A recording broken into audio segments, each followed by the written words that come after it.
So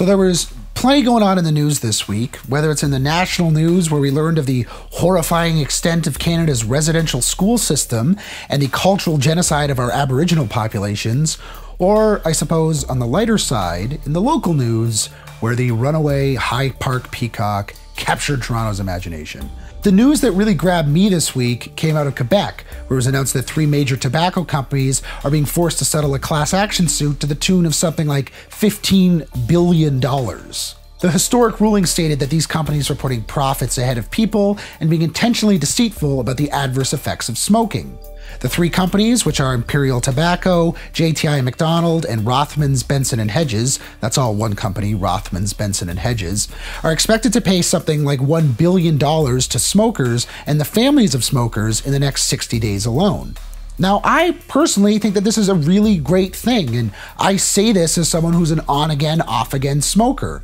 because as a smoker, I know what a drain I am. Whether it's a drain in the sense of being a burden on the public healthcare system, or just a social drain, lighting up every 20 minutes to allay my anxiety or whatever. A settlement like this allows the government to recoup some of the healthcare costs associated with smoking and smoking-related illnesses, but just as importantly, I think, it holds these huge corporations accountable for intentionally peddling something even though they knew it was bad, like really, really bad. I mean, sure, you can say that people have known for decades that nicotine was addictive, but it took ages to get to the point we're at now, where on-pack cigarette warnings are very gross and disgusting and not at all coy about the deleterious effects of smoking. Again, I mean, I've smoked since I was a teenager, made several well-meaning but ultimately futile attempts to quit as an adult, but when I was coming up on smokes, me and everyone else knew that they were bad, we just did it anyways. But this hasn't always been the case. At least when I die, inevitably, from some smoking-related illness,